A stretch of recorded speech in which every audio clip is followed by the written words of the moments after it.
اللہم صلی علی محمد وعلی محمد وجل فرجہم۔ لیجیے ناظرین، صبح ہدایت میں جو ہمارا اگلا سیگمنٹ ہے وہ ہے چھوٹا عمل عظیم ثواب، اور جانتے ہیں آج ہم چھوٹا سا عمل کر کے کتنا عظیم ثواب حاصل کر پائیں گے۔ بسم اللہ جی، چھوٹا عمل عظیم ثواب میں آج ہم آپ کو تھوڑا سا ڈسکس کرنا چاہیں گے مریض کا، کہ خصوصاً اس معاشرے میں، مغربی معاشرے میں ہم یہ دیکھتے ہیں کہ یہاں پر ایک مریض کی عیادت کرنا بس وہ فون کی حد تک محدود رہ گیا ہے، لیکن اگر ہم اسلام کی طرف واپس آئیں اور اپنے کلچر کی طرف بھی واپس آئیں تو ہم یہ محسوس کریں گے کہ مریض کی عیادت ہمارے اسلام میں بھی ایک مستحب اور مستحسن قدم سمجھا جاتا ہے، کہ اس سے نہ صرف یہ کہ آپ کو بھی بہت زیادہ ثواب ملتا ہے، اور اس سے مریض کی زندگی پر بھی بہتر اثرات مرتب ہوتے ہیں۔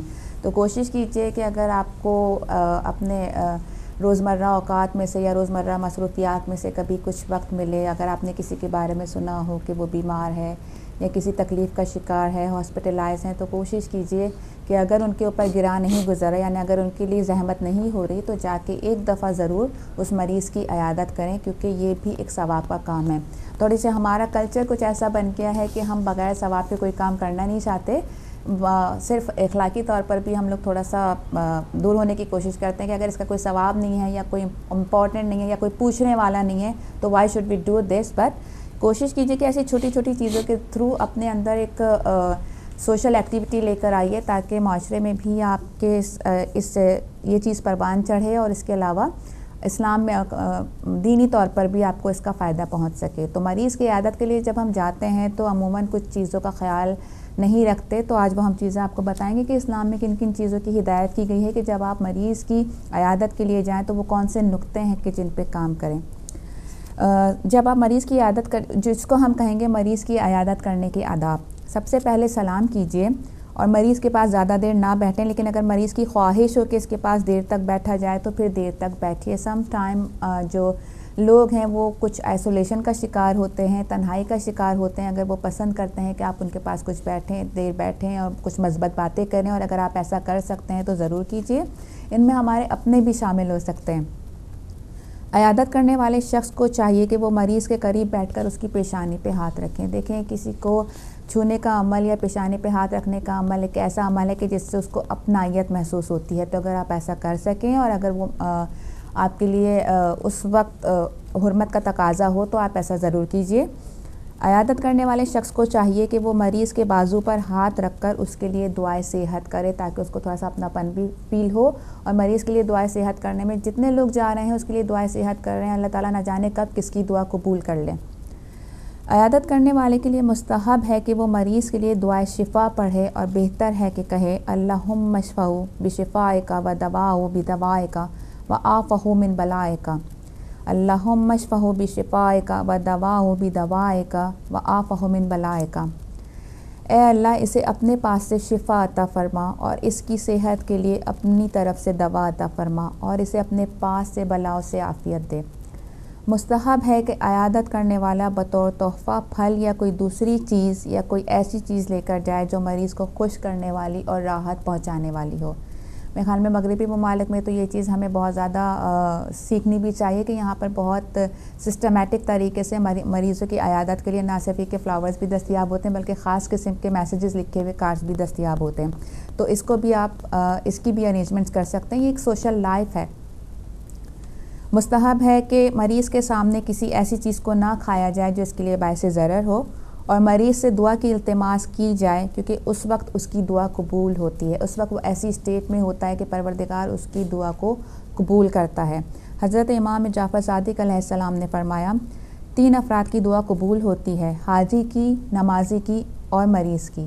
تو کوشش کیجئے کہ چھوٹی چھوٹی سنہری باتیں ہیں جن سے ہم اپنی اصلاح کر سکتے ہیں، اپنے معاشرے کو ایک مثبت معاشرے کی طرف گامزن کر سکتے ہیں، ایک پیس اپنے معاشرے میں لے کر آ سکتے ہیں، اپنے ذہن کو تھوڑا سا بٹا سکتے ہیں دوسری باتوں کی طرف۔ تو اگر آج آپ کو ان چیزوں سے کوئی فائدہ پہنچے تو اس کے لیے ہدایت ٹی وی آپ کا بہت شکر گزار ہوگا۔ التماس دعا۔ جی، آگے بڑھتے ہیں ہم اپنے اگلے سیگمنٹ کی طرف۔ جی، اور اگلا سیگمنٹ ناظرین ہمارا کرنٹ افیئرس کا ہے، آج کے اخبار سے متعلق آپ کو آگاہ کریں گے۔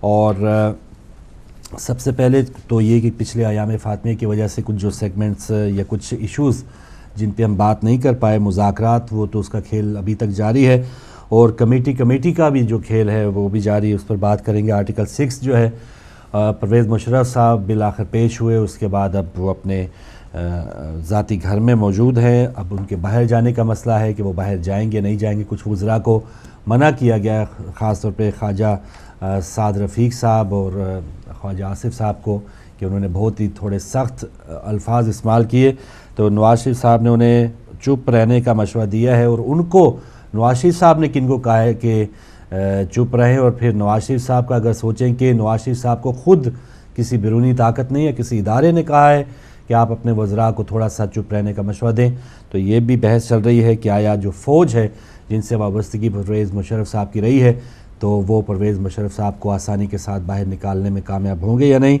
امداد یا تحفے، اس کی بھی بات ہوئی۔ $1.5 ارب جو ہے وہ پاکستان کی حدود میں آئے، اور پاکستان کے جو وزیر خزانہ ہے اسحاق ڈار صاحب، ان کا کہنا تھا کہ یہ محض ایک تحفہ ہے۔ اس حوالے سے بھی بحث ابھی تک جاری ہے۔ ذوالفقار علی بھٹو کی 4 تاریخ کو برسی تھی، اس حوالے سے بہت ہی گرما گرم ایک تقریر بلاول بھٹو زرداری صاحب کی سننے میں ملی، لیکن زرداری صاحب کے حوالے سے کچھ جو بیانات آئے ہیں، اور اب بھی اخبار میں جو بیان ان کا چھپا ہے، ان کا یہ کہنا ہے کہ ہماری کوشش ہوگی کہ حکومت 5 سال برقرار رہے، تو اور یہ بھی کہا ہے کہ نواز شریف کو مفید مشورے دیتے رہیں گے۔ تو پھر یہاں پر ایک طرف بہت زیادہ گرما گرمی نظر آ رہی ہے، اور دوسری طرف آصف زرداری صاحب جو ہے وہ کہہ رہے ہیں کہ 5 سال اس حکومت کو برقرار رکھنا چاہیے، اور اس میں ہمارا جتنا بھی تعاون انہیں درکار ہوگا، یعنی نون لیگ کو درکار ہوگا، ہم تعاون دیں گے۔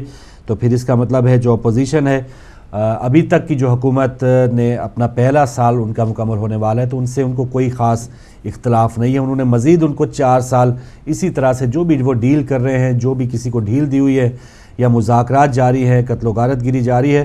آصف زرداری صاحب کیونکہ ایک بہت بڑے رہنما ہیں پیپلز پارٹی کے، اب صدر رہ چکے ہیں، تو ان کے مطابق کوئی اس قسم کا کوئی ان کا ارادہ نہیں ہے کہ گو نواز شریف گو، یا کوئی ایسی تحریک شروع کی جائے، یا عوام کی جو دکھ درد ہے ان کو دیکھتے ہوئے کوئی کال دی جائے۔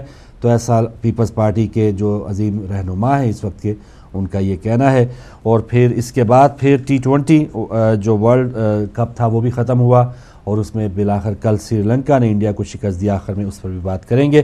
تو سب سے اہم خبر جو آج کراچی سے آئی کہ کراچی حسن کالونی کے العباس شاپ کے مالک انور شاہ فائرنگ سے شہید ہو گئے۔ یہ شیعہ کلنگ کا ایک اور واقعہ ہے، اور اس قسم کے واقعات کی روک تھام میں حکومت ناکام ہے، یا اس کی ناکام تو تب ہو ہم اس کو تصور کریں کہ کوئی اٹیمپٹ کرے یا کوئی اس قسم کی کارروائی کرنے کی کوشش کرے کہ ہم اس کی روک تھام کے لیے اقدامات کر رہے ہیں۔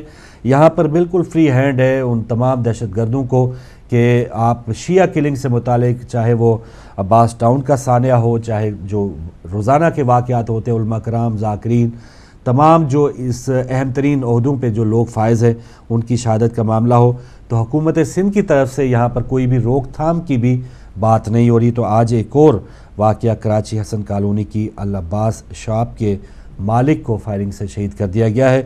تو کیا ہم تو وہی بات کہ نہ اختیار ہے، نہ ابھی تک ہمارے پاس وہ اتحاد یا یکجہتی کی بات وہ ہوئی ہے، لیکن امید ضرور کی جا سکتی ہے کہ کاش یہ جو واقعات ہوتے ہیں ان سے جو ہماری 4-5 کروڑ کی آبادی ہے وہ تھوڑی سی عقل کا مظاہرہ کرے، اور جو دیکھتے ہیں کہ مد مقابل جو لوگ ان کے خلاف یہ تمام کارروائیاں کر رہے ہیں وہ کتنے متحد ہیں، ان کو کتنی زیادہ سپورٹ حاصل ہے۔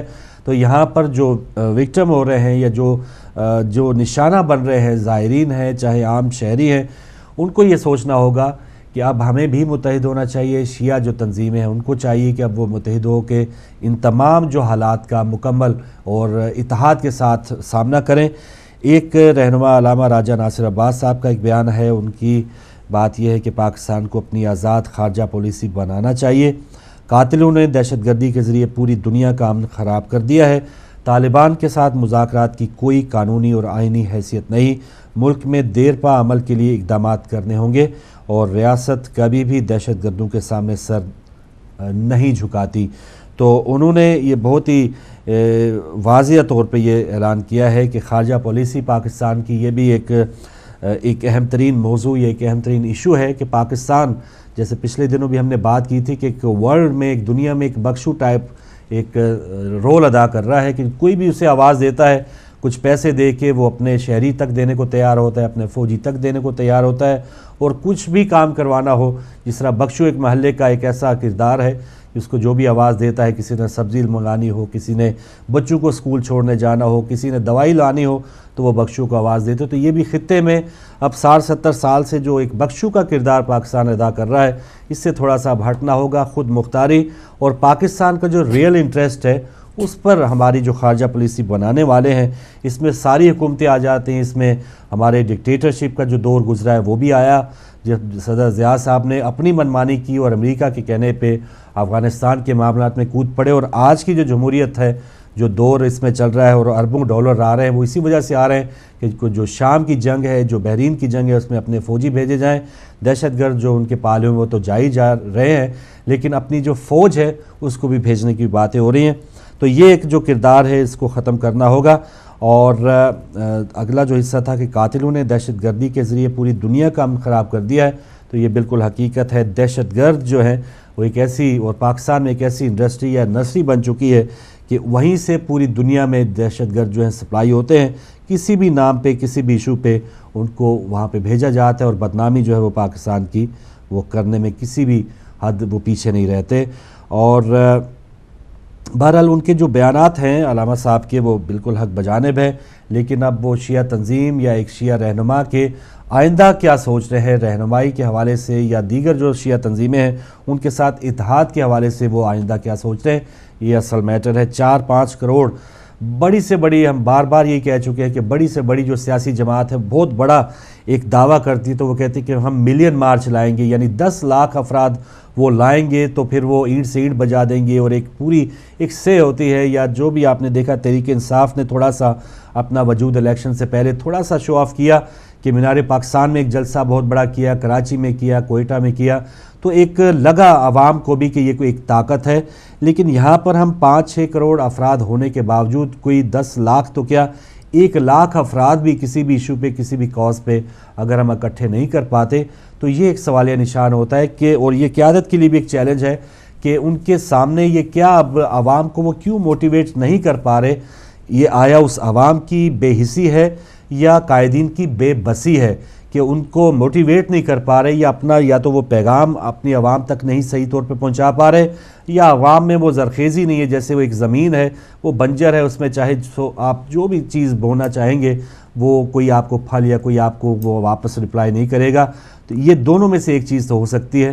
اس میں اگر قائدین ہیں ان کو اپنے تئیں سوچنا ہوگا، اور عوام کو اگر ان ایشوز پہ جگہ جگہ گلی گلی قتل و غارت ہو رہی ہے اور ان معاملات پہ بھی اگر وہ نہیں جاگ رہے، تو یہ پھر ان کی اپنی بد نصیبی ہے. اور ایک دن ایسا وقت آئے گا کہ لوگ پھر آپ کے دروازے کھٹکھٹا کے کہیں گے کہ اگر آپ شیعہ ہیں تو ادھر آ جائیں، لائن پہ لگ جائیں. پہلے تو ابھی گاڑیوں میں نکالتے ہیں، یا کسی دکان پہ، شاپنگ پلازا پہ، یا کبھی اجتماع مجالس میں کوئی ایسا اہتمام ہوتا ہے.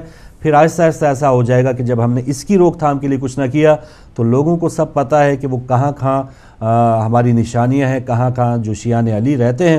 دروازہ کھٹکھٹا کے باہر بلائیں گے، اور اس کے بعد پھر وہ اپنا اس قسم کا کام کر سکیں گے. تو جب تک ہم نے روک تھام نہ کی تو اس قسم کے واقعات بڑھتے جائیں گے. یہاں پر دونوں کی ذمہ داری ہے، قیادت کی بھی، قائدین کی بھی. ان کو سب پتہ ہے کہ اس وقت حالات کیا چل رہے ہیں اور کیوں نہیں نکال پا رہے عوام کو. یہ ان کے لیے ایک چیلنج ہے. اب دیکھتے ہیں کہ ان حالات کے بعد بھی ہم کتنا اور انتظار کریں گے، کتنی اور لاشوں کا انتظار کریں گے، کتنے اور مذاکرات کریں گے، کتنے اور دھرنے دیں گے، کتنے اور احتجاج کریں گے، تب کہیں جا کے ہماری ان سے جان چھوٹے گی. تو یہ سفر ہے. اب دیکھیں، اللہ نہ کرے کہ یہ اب جن کے گھر سے یہ لاش اٹھی ہے، یہ جنازہ پڑھا جائے گا، انور شاہ صاحب واپس نہیں آئیں گے، جو بھی شہداء ہیں وہ واپس نہیں آئیں گے، جو بھی جن کے اپنے بچھڑ گئے ہیں، جو اس انداز میں قبرستان تک پہنچ چکے ہیں، ان کی کمی پوری زندگی واپس نہیں آئے گی. ہم مذمت لاکھ کرتے رہیں، ہمارے بڑے سے بڑے رہنما آ کے جنازہ پڑھ کے چلے جائیں، وہ ہمارا مرہم جو ہے وہ زخم کا، وہ ہم اس انداز میں نہیں بھر سکتے. ہاں، تھوڑی سی تسکین یا تھوڑا سا ایک ہمارا ایک آس ضرور بن سکتی ہے کہ جب ہم یہ دیکھیں کہ قاتلوں کو واقعی سزا مل رہی ہے اور قاتلوں کے قریب جو ہے گھیرا تنگ ہو رہا ہے، تو تب کہیں جا کے لواحقین جو شہداء کے ورثاء ہیں ان کو تھوڑا سا حوصلہ ملے گا. لیکن یہاں پر نہ تو حکومت ایسا کر رہی ہے، اور ہماری قیادت زیادہ میکسیمم یہی ہوتا ہے کہ ہم دھرنا دے دیتے ہیں، FIR درج ہوتی ہے، اس کے بعد کیا کچھ ہوتا ہے اس سے بھی ہمیں کوئی سروکار نہیں ہوتی. اور قیادت جو ہے وہ بہت زیادہ ہمارے ساتھ اگر بھائی چارے کا یا بہت ہی اتحاد یکجہتی کا مظاہرہ کرے, وہ آ کے ہمارا جنازہ ضرور پڑھ دیتے ہیں, اس کے بعد پھر اللہ اللہ خیر صلی اللہ نیا جنازہ, اس کے بعد پھر نیا جنازہ, یہ سلسلہ آج بھی جاری ہے. تو یہ بہت ہی افسوسناک صورتحال ہے. قیادت کے لیے بھی قائدین کو کیا کرنا ہے اور عوام کے اندر کس طرح سے حس تھوڑی سی بیدار کرنی ہے, یہ ایک چیلنج ہے. دوسری طرف جب ہم دیکھتے ہیں وہاں پر حس بھی بیدار ہے, ان کو پتہ ہے کہ کن کو مارنا ہے, ان کو پتہ ہے کہ کیا ہمارے پاس وسائل ہیں. بالکل اسلام آباد جیسے شہر میں ان کو پتہ ہے کہ کس طرح سے بلند بانگ جو ایک دعویٰ کر دینا ہے اور کہنا ہے کہ ہم نے 500 دہشت گرد جو ایسے ہیں وہ پال رکھے ہیں جو خودکش بمبار ہیں, تو کوئی ان کو پوچھنے والا نہیں ہے. تو یہ ان لوگوں کے ساتھ کس طرح سے ہم نے بھی مقابلہ کرنا ہے, کم سے کم یک زبان ہو کے اس کا آغاز کریں, تو اس کے بعد دیگر بھی اللہ تعالیٰ انہی قوموں کی رہنمائی یا انہی کی مدد کرتا ہے جو اپنی مدد آپ کرتے ہیں. ابھی تک تو ہم نے اپنی مدد آپ کرنے کا بھی آغاز نہیں کیا, تو پھر دیکھتے ہیں اس کا انجام کیا ہوتا ہے. جی, کلنگ کے بعد اگلی جو خبر ہے 19 طالبان کی رہائی کے بعد حکومت کا مزید 13 قیدی رہا کرنے کا فیصلہ. یہ فیصلہ خیر سگالی کے لیے کیا ہے تاکہ مذاکرات آگے بڑھ سکے, چودھری نثار صاحب کا کہنا ہے. لیجیے ناظرین, اس سے پہلے 19 طالبان کی رہائی ہوئی اور اس کے بعد اب مزید 13 طالبان کی رہائی ہوگی, اور یہ فیصلہ بتایا جا رہا ہے کہ خیر سگالی کے طور پہ بھائی چارے کو مزید فروغ دینے کے لیے چودھری نثار صاحب کا کہنا ہے کہ یہ کیا جا رہا ہے. تو ان کے رسپانس میں, اس کے جواب میں ابھی تک کوئی نہیں آیا, اور الٹا یہ کہہ دیا گیا ہے کہ کیونکہ بلاول بھٹو جو ہیں وہ طالبان کے خلاف بہت زیادہ سخت زبان استعمال کر رہے ہیں, اسی وجہ سے سلمان تاثیر اور یوسف رضا گیلانی کے بیٹوں کی رہائی جو ہے وہ تھوڑی سی مشکل ہو رہی ہے. تو یہاں پر جو بیانات ہے یا برے کو برا کہنا, حق کی بات کہنا, وہ بھی طالبان کو ناگوار گزری, کیونکہ اب جب ان کے سامنے جو حکمران ہے وہ اس انداز میں لیٹے ہوئے ہیں کہ وہ قیدی دہشت گرد جو ہیں وہ کوئی آ کے وہ انہوں نے نواز شریف صاحب سے قرضہ نہیں لینا, نہ انہوں نے کوئی پرچون کی دکان کھولنی ہے, نہ انہوں نے ویلڈنگ کرنے شروع کر دینا ہے, نہ انہوں نے کوئی بس ٹرانسپورٹ کا کام شروع کر دینا. یہ جو 24-25 دہشت گرد انہوں نے چھوڑے ہیں, یا انہوں نے شام چلے جانا ہے یا پاکستان میں یا کہ کسی اسلام آباد میں جو ایک یہاں سے پڑی ہوئی بیٹھی گئی ہے فضا, اسی قسم کی کوئی اور جو بچیاں ہیں, کوئی اور لوگ ہیں, ان کے جو خون ہے انہوں نے وہ کرنے ہیں. تو انہوں نے آگے کوئی کاروبار نہیں سنبھالنا. ان لوگوں کو دہشت کے لیے چھوڑا گیا ہے اور بتایا گیا ہے کہ یہ خیر سگالی کے لیے. سب سے افسوسناک بات ہے, قیدی اس سے پہلے بنو جیل ٹوٹ گئی, فلاں جیل ٹوٹ گئی, چلیں وہ ہوا سو ہوا, لیکن اب تو باقاعدہ آشیرواد کے بعد باقاعدہ پروٹوکول کے ساتھ وہ قیدی کس انداز میں جیل سے باہر نکلے ہوں گے. پوری 18 کروڑ عوام کی جو غیرت ہے یا ہماری حکومت ہے, ریاست کی جو ایک سے ہے, کہتے ہیں جی ریٹ قائم کرنی ہے, وہ اس کا جو قیدی کا پہلا قدم جیل سے باہر نکلا ہوگا, کس ٹھاٹ باٹ کے ساتھ اور کس توہین کے ساتھ وہ جو بھی عملدار کے لیے لوگ کھڑے ہوں گے یا پولیس اہلکار وہاں پہ کھڑے ہوں گے, ان کو شاید کتنا حقیر جان کے وہ لوگ باہر نکلے ہیں, اور وہ اور بھی اپنے ساتھیوں سے مل کے اور زیادہ طاقتور ہوں گے, پاکستان کی جو زمین ہے خون سے اور رنگیں گے. لیکن ہمارے وزیر داخلہ صاحب کہہ رہے ہیں کہ یہ خیر سگالی ہے. بالکل صحیح ہے, یہ ہمیں یہ ضرور پتہ چل جانا چاہیے کہ عوام کی خیر سگالی یا عوام کی فلاح و بہبود کے لیے اس حکومت کے پاس کچھ بھی نہیں ہے. یہ خیر سگالی دکھائیں گے تو طالبان کے لیے, قاتلوں کے لیے, دہشت گردوں کے لیے, کیونکہ انہوں نے بھی خیر سگالی دکھائی تھی. پچھلے سال اگر 11 مئی سے پہلے ہم دیکھیں, نون لیگ کے حوالے سے اتنی زیادہ خیر سگالی طالبان کے لیے تھی کہ وہ کوئی بھی ان کے جلسے میں کوئی رکاوٹ نہیں آئی. تحریک انصاف کے لیے ان کی بہت زیادہ خیر سگالی تھی. تو یہ خیر سگالی کا جواب وہ لوگ خیر سگالی سے دے رہے ہیں. ہم آرام سے, نہ ہم نے 11 مئی کے حوالے سے کچھ اگر ہمارے ووٹوں کا یا ہمارے کچھ دھاندلی کے کچھ واقعات ہوئے تو نہ ہم اس پر اٹھے ہیں, کیونکہ خیر سگالی کا جواب اب خیر سگالی سے آ رہا ہے. تو ہم آرام سے تماشائی بننے بیٹھے رہیں اور انتظار کرتے رہیں کہ اس کا اب کیا نتیجہ نکلے گا. بہرحال طالبان یہ کہہ رہے ہیں کہ 1000 مزید جو ان کے قیدی ہیں دہشت گرد, ان کے مزید قیدی چھوڑے جائیں, تب کہیں جا کے ہم مزید آگے مذاکرات کریں گے. تو لیجیے ناظرین, وہ تمام بات کھل کے سامنے آ گئی کہ وہ جو طالبان ٹائم چاہ رہے تھے مارچ کا, اور فروری کا, مارچ کا مہینہ جو آپریشن کے لیے بہت ہی اہم تھا, اب اپریل ہے, وہ دروازے, وہ موسم وہ کھل گئے ہیں, وہ تمام جو شدت ہے وہ ختم ہو گئی ہے. طالبان اب جہاں چاہے وہ نئے ٹھکانوں پہ جا سکتے ہیں, اور اب ان کی زبان ہی کچھ اور نظر آ رہی ہے. اب وہ کہہ رہے ہیں کہ 1000 مزید قیدی چھوڑے جائیں. فلاں رہنما یہ بات کر رہا ہے اس لیے ہم اس کے رہنما کے جو بھی پیپلز پارٹی کے ورکر ہیں، گیلانی صاحب کا بیٹا ہے یا سلمان تاثیر صاحب کا بیٹا، کیونکہ ان کا تعلق پیپلز پارٹی سے، تو ہم نہیں چھوڑیں گے کیونکہ ان کے رہنما سخت زبان استعمال کر رہے ہیں. تو یہ ہے وہ اتنا زیادہ بولڈ سٹیپ یا اتنی زیادہ طاقت جو طالبان کو ہماری حکومت نے دے رکھی ہے. بس اس پر جتنا بھی افسوس کیا جائے کم ہے، لیکن اس پر اور زیادہ افسوس اس لیے کرنا پڑتا ہے کہ ہماری جو اپوزیشن ہے، حکومت کچھ کام غلط کرے تو ایک بہت بڑی دھارس، ایک بہت بڑی امید ہوتی ہے اپوزیشن اب کچھ کرے گی، لیکن اپوزیشن کے جو رہنما ہیں ان کا کہنا ہے کہ ہماری پوری کوشش ہے کہ یہ حکومت 5 سال پورے کرے اور نواز شریف کو مفید مشورے دیتے رہیں گے. زرداری صاحب کا یہ کہنا، تو یہ صرف ایک پہلو کے اوپر دیکھنے کے اوپر رونا نہیں آتا. دوسرا پہلو جو اپوزیشن کا جس کا کام ہے حکومت کے غلط کاموں پر آواز اٹھانا، وہ بھی یہی کام کر رہی ہے کہ وہ کہہ رہی ہے کہ قدم بڑھاؤ نواز شریف، ہم تمہارے ساتھ ہیں. تو اس پر عوام جو اس وقت باہر بیٹھی ہے، انتظار کر رہی ہے کہ خود کوئی چمکار ہو جائے، کوئی معجزہ ہو جائے، کوئی بندہ آئے، ایران سے آئے گا یا افغانستان سے آئے گا، انڈیا سے آئے گا، وہ ہماری تقدیر بدلے گا. ایسا کبھی بھی نہیں ہو سکتا جب تک ہماری عوام خود اپنی حالت نہیں بدلے گی. تو یہ بھی ایک اور افسوسناک بات تھی. جی، اور قومی اسمبلی کا اجلاس آج 4 بجے شام کو ہو رہا ہے. تھوڑی دیر میں اجلاس بھی شروع ہوگا. اس میں واک آؤٹ بھی ہوں گے ناظرین، اس میں نورہ کشتیاں بھی ہوں گی، اس میں سارا کچھ بحثیں ہوں گی. ہم ہیڈ لائن میں سنیں گے، لیجئے اپوزیشن لیڈر جو ہے خورشید شاہ جو برس پڑے ہیں، نوک جھونک ہوئی ہے، گرما گرمی ہوئی ہے، لیکن یہ سب نورہ کشتیاں. آپ کسی بھی سپورٹس چینل میں وہ ریسلنگ کا پروگرام دیکھ لیں، کبھی ایک پہلوان اٹھ کے ایسے زبردست مارنا شروع کر دے گا کہ لگے گا کہ اب تو یہ دوبارہ اٹھ ہی نہیں سکتا، لیکن کچھ ہی لمحوں کے بعد وہ خون سے لہو لہان جو پہلوان ہے وہ دوبارہ اٹھتا ہے، جو مارنے والا ہے اس کو وہ قابو میں کر لیتا ہے. تو یہ نورہ کشتی ہوتی ہے. یہ ہمارے جو سیاستدان پچھلے 5 سال گزار کے گئے ہیں وہ بھی نورہ کشتی تھی. واک آؤٹ ہو رہے ہیں جو ہیں وہ گو زرداری گو کے نعرے بلند ہوئے، لیکن کوئی بھی گو نہیں ہوا، کوئی بھی گیا نہیں. یہاں پر بھی یہی ہے کہ اب نورہ کشتی ہوگی. قومی اسمبلی میں لاکھوں کروڑوں روپے کا مال یا پیسہ وہ صرف کیا جائے گا، اور قومی اسمبلی کا یہ وقار ہے، یہ معیار ہے کہ نواز شریف صاحب وہاں پر جانا پسند نہیں کرتے. اور وہاں کا ایک تقدس اتنا ہے کہ چودھری نثار صاحب کہتے ہیں کہ جج صاحب جو ہیں وہ ایک ان کے گارڈ کی گولی سے شہید ہوئے ہیں.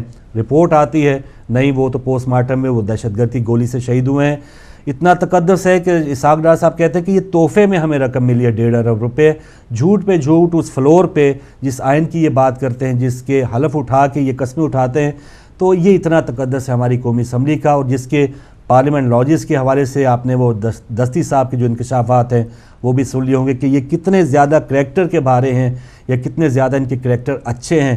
تو یہ جب اتنا کچھ ہمیں سب کچھ پتہ چلتا ہے تو یہ کروڑوں روپے لگا کے الیکشن ہونا اور اس کے بعد پھر قومی اسمبلی کا اس انداز میں، یہ بات یہ نہیں کہ جمہوریت کے خلاف ہے، لیکن اصل میں جمہوریت ہے کیا؟ اگر اصلی جمہوریت آ جائے تو پھر تو پاکستان کا فائدہ ہو. لیکن اگر یہ ہے کہ کروڑوں روپے لگا کے اجلاس بھی ہوں گے لیکن کام وہی ہوگا جو اوپر سے نواز شریف صاحب کہہ دیں گے یا کوئی بھی ادارہ ان کے اوپر اپنی دھاک بٹھا کے کہہ دے گا، تو پھر پارلیمنٹیرینز کا کیا فائدہ ہے، قانون بنانے والوں کا کیا فائدہ ہے. تو یہ بھی ایک ڈھنگوسلہ ہوگا.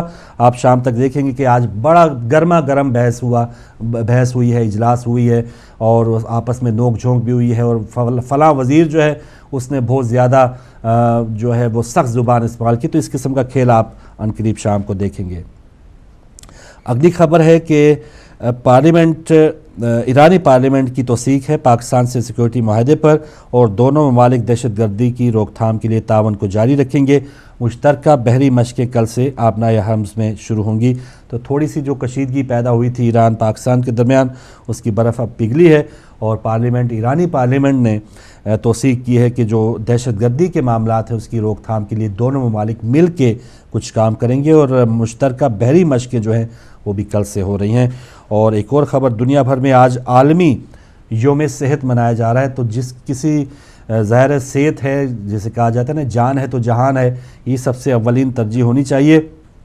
اپنی صحت سے متعلق اگر کوئی نہ کوئی بیماری، اب تو کوئی ایسی بیماری نہیں ہے کہ اس کا کوئی علاج نہیں ہے. بہت سے مریض جو ہیں وہ ہو سکتا ہے ہمت چھوڑ دیں یا ہمت ہار جاتے ہیں بڑی بڑی بیماریوں کے نام سن کے، لیکن یہی ہے عالمی یوم صحت کے حوالے سے پیغام یہی ہونا چاہیے کہ کوئی بڑی سے بڑی جو بیماری ہے اگر آپ لو لگائیں گے اللہ تعالیٰ سے گڑ گڑا کے دعا مانگیں گے تو دوا سے بہتر آپ کی تدبیر کر سکتے ہیں، لیکن صرف دعا پہ نہیں، دوا کا بھی اہتمام ہونا چاہیے۔ تو یہ دونوں چیزیں ساتھ اگر ملا کے کریں گے تو آپ کی صحت برقرار رہے گی۔ اور سب سے پہلے جسے کہتے ہیں نا کہ پرہیز علاج سے بہتر ہے، پرہیز کریں گے تو آپ کی صحت بھی بہتر رہے گی۔ انٹرنیشنل خبروں میں سب سے اہم خبر انڈیا الیکشن، آج ان کا آغاز ہو رہا ہے اور کل 81 کروڑ ووٹرز جو ہیں مختلف مرحلوں میں 12 مئی تک حصہ لیں گے اور 16 مئی کو گنتی ہوگی۔ 543 کل سیٹوں میں اکثریت کے لیے 273 سیٹیں درکار ہیں، اور مسلمان جو ووٹرز ہیں وہ بھی کافی اہمیت کے حامل ہیں ان انتخابات میں۔ 11 کروڑ کے لگ بھگ یہ تعداد ہے مسلمان ووٹرز کی، اور یہ کل ووٹرز کی 13% ہے۔ تو کچھ علاقوں میں مسلمان جو رائے شماری ہوگی وہ کافی ڈیسائیڈنگ رول ادا کرے گی۔ اب دیکھتے ہیں کہ نریندر مودی صاحب، جن کے گراف کافی اوپر تھا اور لگ رہا تھا کہ آئندہ پرائم منسٹر وہ ہوں گے، لیکن چلتے چلتے اس ڈرامائی تبدیلی کے دوران کیا ہوتا ہے۔ لیکن ایک جو سب سے اچھی بات یہی ہے کہ یہاں کا جو نظام ہے 81 کروڑ ووٹرز کا، وہ کوئی یہ نہیں ہوگا کہ ان کے بیلٹ پیپر جو ہیں وہ گندگی کے ڈھیروں پہ ملے یا کوئی اٹھا کے لے جائے۔ الیکٹرانک سسٹم ہوگا، اور جو ہارنے والا ہے وہ بالکل اس کو یقینی طور پہ مانتا ہے، اور جو جیتنے والے اس کو پتہ ہوگا کہ مجھے واقعی عوام نے ووٹ دیا، کسی نے باہر سے ان کو بلکہ کوئی ایسی طاقت ان کے اوپر یہ اختیار نہیں رکھتی کہ وہ باہر سے وزیر اعظم کو بھیجیں گے۔ تو یہاں پر یہ الیکشن جو ٹرانسپیرنٹ ہوں گے، یہ سب سے بڑی اہم مثال ہے۔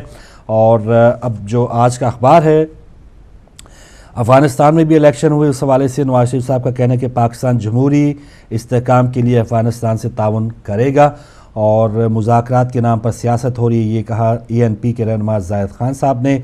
مذاکرات مخالف پاکستان دشمن ہے، یہ ظاہر ہے مولانا یوسف شاہ صاحب نے، جو طالبان کمیٹی کے رہنما، ان کا یہ کہنا ہے۔ اس کے علاوہ پاکستان پر ڈرون حملوں کی بندش 100 روز مکمل ہونے پر بھی ایک ہیڈ لائن ہے۔ کراچی ٹارگٹ کلرز پھر بے قابو، 5 افراد کو قتل کر دیا گیا۔ تو یہ ایک اور افسوسناک سلسلہ کراچی میں دوبارہ شروع ہو رہا ہے، اور پیپلز پارٹی کی قیادت صبر و تحمل کا مظاہرہ کرے، پروفیسر ابراہیم، جو میں نے ابھی آپ سے شیئر کی ہے۔ اور الطاف حسین صاحب کا کہنا ہے کہ پرویز مشرف کا معاملہ میرٹ پر حل کیا جائے۔ حاجی عدیل صاحب کا کہنا ہے، رہنما ANP، ان کا کہنا ہے کہ سعودی عرب کا احترام اپنی جگہ، لیکن امداد پر شکوک ہیں، اور طالبان کے لیے فری زون کا قیام بدترین حکومتی فیصلہ ہوگا، یہ کہا خورشید شاہ صاحب نے۔ لیکن ان کے اپنے رہنما کی اگر بات کریں تو وہ زرداری صاحب کا، جیسے میں نے شیئر کیا، وہ کہہ رہے ہیں کہ بالکل ٹھیک جا رہا ہے، ہم آپ کے ساتھ ہیں، اور 5 سال کے لیے اگر آپ کو کچھ ہماری ضرورت پڑی تو کوئی مسئلہ نہیں ہے۔ اس کے علاوہ جو کھیل کے میدان سے کل کی خبر ہے کہ سری لنکا کی جو ٹیم ہے وہ بالآخر 1996 کے بعد پہلا ایک اور ICC ایک جو ٹورنامنٹ ہے وہ جیتنے میں کامیاب ہوئی۔ کل انڈیا کا جو ٹارگٹ تھا وہ کافی کم تھا، 131 رنز بنا پائی، اور آخری 4-5 اوورز میں یوراج سنگھ اور وراٹ کوہلی اس انداز میں جس طرح ویسٹ انڈیز نے پاکستان کو آخری 4-5 اوورز میں 80 رنز بنا کے بالکل ہی میچ سے خارج کر دیا تھا، تو اس قسم کی بیٹنگ نہیں ہو پائی۔ اس کی بہت سی وجوہات ہیں، کچھ ناقدین کہہ رہے ہیں کہ Yuvraj Singh out of form تھے، کہ دھونی کو خود آنا چاہیے تھا، لیکن Dhoni as a captain, Yuvraj Singh وہ کھلاڑی ہیں جو 1 اوور میں 6 چھکے لگا چکے ہیں، تو شاید ان کو یہ ہوگا کہ وہ ہی جا کے کچھ 5 پلٹ دیں گے، لیکن تھوڑے سے وہ آؤٹ آف کلر نظر آئے۔ اور سری لنکا کی جو سنگاکارا ہیں، جے وردھنے ہیں، ان کا وہ آخری T20 میچ تھا، تو انہوں نے بہترین انداز میں فنش کیا اور اپنے وطن کو وہ ایک اور کپ دلوانے میں کامیاب ہوئے۔ اس سے پہلے ایشیا کپ بھی سری لنکا نے جیتا ہے، اور T20 ورلڈ سیریز بھی وہ جیتنے میں کامیاب ہوئے۔ تو پاکستان کی ٹیم کے حوالے سے بہت سی تبدیلیوں کی بات ہو رہی ہے۔ حفیظ نے کپتانی چھوڑ دی ہے، راشد لطیف نے سلیکٹر بنے ہیں، وہ کیا تبدیلیاں لائیں گے اب اس کا آنے والا وقت ہی بتائے گا، کیونکہ پاکستان کے بھی سیریز کافی اس میں گیپ ہے، لیکن انڈین ٹیم جو ہے وہ عنقریب یہاں UK میں آئے گی۔ ایون اس سے پہلے سری لنکا کی ٹیم بھی انگلینڈ کا دورہ کرے گی، جہاں پر 2 ٹیسٹ میچ بھی ہیں، 1 ڈے میچز بھی ہیں، تو یہاں پر اب کرکٹ کی رنگا رنگی ہوگی۔ لیکن انگلینڈ کی ٹیم کی جو پستی چل رہی ہے وہ میں سمجھتا ہوں کہ وہ بھی سمجھ سے بالاتر ہے، کہ ایشیا سیریز بھی ہاری ہے، اس کے بعد T20 میں اب ہالینڈ جیسی ٹیم سے بھی اسے شکست ہوئی ہے، تو یہ بھی یہاں کے جو سلیکشن کمیٹی ہے، یہاں کے جو کھلاڑی ہیں، ان کے لیے بھی چیلنج ہوگا کہ وہ ساکھ کم سے کم اپنے ہوم گراؤنڈ میں کس طرح سے برقرار رکھیں گے۔ تو لیجئے ناظرین، یہ خبریں اور جو ہمارا کرنٹ افیئر ٹائم تھا۔ آگے جو ہمارا سیگمنٹ ہے وہ ہے فائدے کی بات۔ جی فائدے کی بات سے پہلے ایک چھوٹی سی مگر بہت اہم خبر یہاں پر آپ کو ایک دینا چاہوں گی جو آج کے حوالے سے بہت اہم ہے. 2012 میں آج ہی کے دن گیاری سیکٹر سیاچن گلیشیئر پاکستان کی میں بات کر رہی ہوں. گیاری سیکٹر میں برفانی تودہ گرنے سے 129 فوجیوں سمیت 140 افراد نے جام شہادت نوش کیا تھا. 7 اپریل 2012 کی شب پاکستانی قوم کبھی بھی فراموش نہیں کر سکے گی کیونکہ دنیا کے بلند ترین محاذ گیاری سیکٹر جو کہ سیاچن میں واقع ہے پر سرحدوں کی حفاظت پہ معمور فوجی جوان اور سویلین افراد پر اس وقت قیامت ٹوٹی جب ایک بڑے گلیشیئر نے اپنی جگہ سے سرکنا شروع کیا اور بٹالین ہیڈ کوارٹرز پر آ گرا. سانحہ کیا تھا؟ ایک قیامت تھی ناظرین، اور جو تاریخ کی بدترین قدرتی آفات میں سے ایک بن گئی. بٹالین ہیڈ کوارٹر میں موجود 129 فوجی اور 11 سویلین گلیشیئر میں دب کر جاں بحق ہو گئے. گلیشیئر کا حجم غیر معمولی تھا. پاک فوج نے فوری طور پر سرچ اینڈ ریسکیو آپریشن کا آغاز کیا جو کئی مہینوں تک جاری رہا. ایک مشکل اور کٹھن آپریشن کے دوران 133 لاشیں تلاش کر لی گئیں. آج بھی پوری قوم اپنے شہیدوں کو یاد کرتی ہے اور مشکل ترین حالات میں سرزمین کی حفاظت کرنے والی پاک فوج کو سلام پیش کرتی ہے. اس خبر کو بتانے کا مقصد ایک یہ بھی تھا کہ ہمیں یہ دیکھنا چاہیے کہ پاک فوج کون کون سے محاذوں پر ڈٹی ہوئی ہے. اور سیاچن گلیشیئر جو کہ دنیا کا اس وقت بہت سینسٹیو پوائنٹ ہے، بارڈر ہے بٹوین پاکستان اینڈ انڈیا، وہاں پہ پاک فوج کی موجودگی، اس کے علاوہ بارڈرز کے اوپر پاک فوج کی موجودگی. تو پاک فوج کے بہت سارے کام ہیں، اور جب ہم پاک فوج کے اوپر کسی قسم کی تنقید کرتے ہیں تو یہ ضرور سوچ لیا کیجیے کہ یہ پاک فوجی ہے جس کی وجہ سے آج پاکستان میں موجود لوگ بڑے سکھ اور آرام کا سانس لے کے اپنے گھروں میں زندگی گزارتے ہیں اور صاحب اقتدار بہت آرام کے ساتھ اپنے اقتدار کو آگے لے کے جاتے ہیں. تو یہ چھوٹی سی بات ہے، بہت اس پہ بحث ہو سکتی ہے، لیکن بس یاد رکھیے گا کہ ہماری فوج کہاں کہاں نبرد آزما ہے. آج فائدے کی بات میں ہم اپنے اینگر مینجمنٹ کو ہی آگے لے کے چلیں گے. اینگر مینجمنٹ سے مراد یہاں پر یہ ہے کہ عام روزمرہ زندگی میں جو ہمیں غصہ آتا ہے، ہم بہت سی چیزیں دیکھتے ہیں. میں نے پھر کہا کہ سوسائٹی خرابی کی طرف اس وقت جاتی ہے جب سوسائٹی کا ایک ایک فرد جو ہے انڈیویجولی اس کے اندر کچھ ایسی چیزیں موجود ہوں جو مل کے ایک بڑی مجموعی صورتحال اختیار کر لے. تو ہر شخص کا انفرادی فعل بہت اہمیت کا حامل ہوتا ہے کسی بھی سوسائٹی کو مینٹین کرنے میں. اور ہماری سوسائٹی میں غصہ ایک بہت زیادہ ہے. کمزور اعصاب لوگوں کو غصہ زیادہ آتا ہے، اور بعض لوگ ماحول کی سختی کی وجہ سے احساس محرومی یا احساس برتری کی بنا پر بھی غضبناک ہو جاتے ہیں، یعنی انہیں غصہ بہت آ جاتا ہے. یہ بھی دیکھا گیا ہے کہ گھر سے باہر جو لوگ دوستوں میں نہایت اچھے مزاج والے ہوتے ہیں اور بہت نرم مزاج کے ہوتے ہیں، گھر میں وہ بیوی بچوں کے سامنے آ کے بہت غصے کی کیفیت میں آ جاتے ہیں. ایسے لوگوں میں کسی نہ کسی طرح اقتدار کا جذبہ کار فرما ہوتا ہے. اقتدار کے جذبے سے مراد یہ کہ ہم کچھ ہیں، جبکہ میں یہ سمجھتی ہوں کہ اگر ہم مذہب حقہ کے اوپر ہیں، ہم مسلمان پیدا ہوئے ہیں، تو ہمارے اندر ایک بہت نرمی اور عاجزی ہونی چاہیے جس کا میں ہمیشہ ذکر کرتی ہوں. تو کوشش کیے کہ کیا کیجئے کہ جب بھی ایسی کوئی بھی فضا، خصوصاً گھر سے اسٹارٹ کیجئے کہ گھر میں ایسی کوئی بھی فضا نہ بنے کہ آپ کے غصے کی وجہ سے گھر کا ماحول خراب ہو، اور غصہ بھی جو بالکل فرضی اور مفروضات پر شامل ہوتا ہے، کیونکہ تالی دونوں ہاتھوں سے بجتی ہے. گھر کی باغ ڈور میاں بیوی دونوں کے ہاتھ میں ہوتی ہے، اور اگر دونوں ہی آپس میں لڑ پڑیں تو گھر کی فضا بہت زیادہ مقدر اور بوجھل ہو جاتی ہے، اور پھر بچے گھر میں رہنا پسند نہیں کرتے اور وہ باہر سکون تلاش کرتے ہیں. اور جس سکون کی خاطر وہ باہر جاتے ہیں انہیں وہ تو نہیں ملتا، لیکن بہت ساری برائیاں لے کے پھر وہ واپس لوٹتے ہیں. تو کوشش کیجئے کہ میاں بیوی دونوں میں سے کوئی ایک بچوں کی مثالی تربیت کی خاطر خاموشی اختیار کر لیں.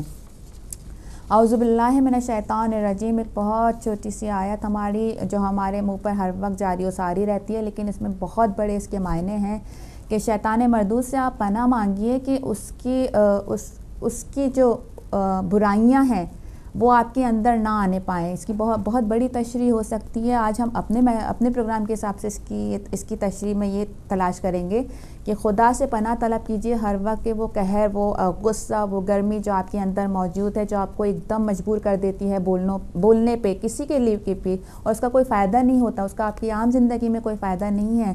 تو اس سے پناہ کے لیے خدا را کوشش کیجئے کہ اپنے آپ کو 5 وقتہ نماز کا عادی بنائے، اور اپنی زبان پہ فارغ اوقات میں کچھ ایسے الفاظ جاری کیجئے کہ جس سے آپ کے اندر سے غصہ اور گرمی ختم ہو سکے.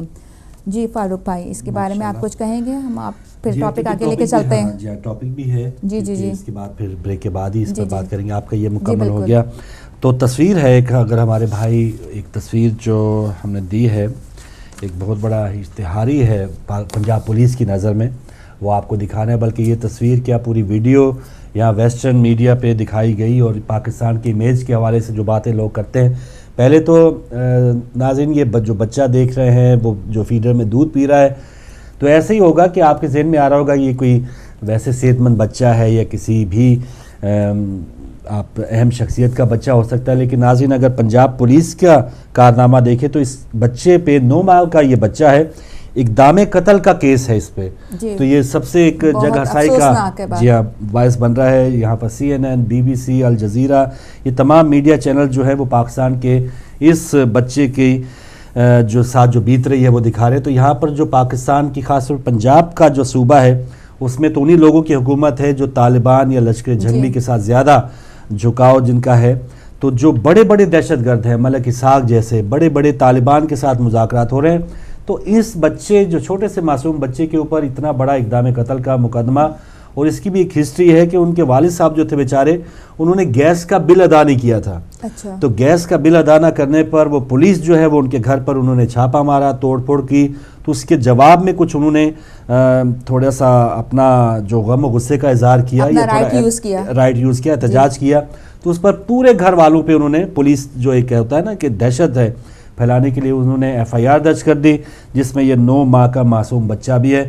تو شہباز شریف صاحب جو ہیں وہ گینس بک میں یہ بھی شاید ڈال دیں. یہ جی بالکل کہ ہمارے یہاں سب سے کم عمر قاتل، جی سب سے کم عمر قاتل ہمارے یہاں. یہیں پہ پھر اینگر مینجمنٹ کی بات آتی ہے کہ اتنا غصہ اتنی شدت ہمارے اندر آ گئی ہے کہ ہم پاگل ہو جاتے ہیں، ہماری آنکھیں بند ہو جاتی ہیں اور ہم یہ دیکھتے نہیں ہیں کہ ہم جو اگلا قدم اٹھانے والے ہیں وہ کیا ہے.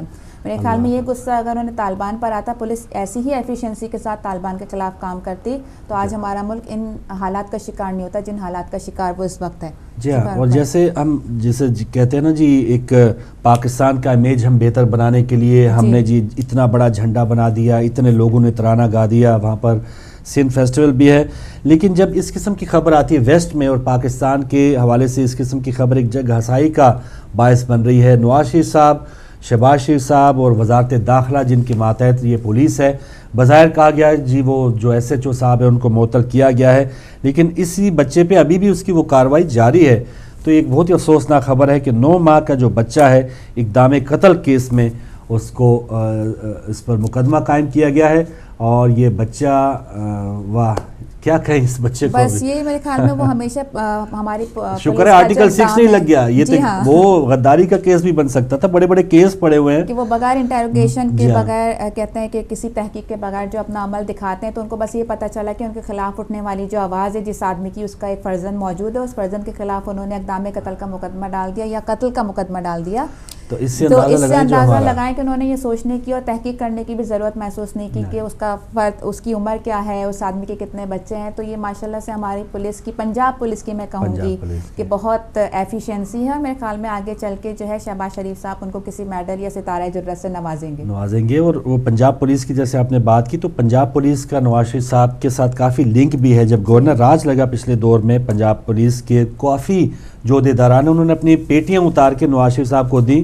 اور نواز شریف صاحب نے گجرانوالہ میں ایک جلسے میں کہا تھا کہ اب آپ جو اس وقت کی حکومت ہے اس کا کہا ماننا چھوڑ دیں، یعنی سول نافرمانی کا آغاز کر دیں. تو یہی وہ پنجاب پولیس ہے. اب وہ طالبان ہیں وہ بھی لوٹا کے دے رہے ہیں اور جو پنجاب پولیس والے ہیں وہ بھی شہباز شریف صاحب کو بڑے بڑے اشتہاری اس قسم کے مہیا کر رہے ہیں. تو بہت ہی اچھا ان کا جو جسے کہتے ہیں نا وہ خیر سگالی کا جذبہ تھا وہ جاری ہے.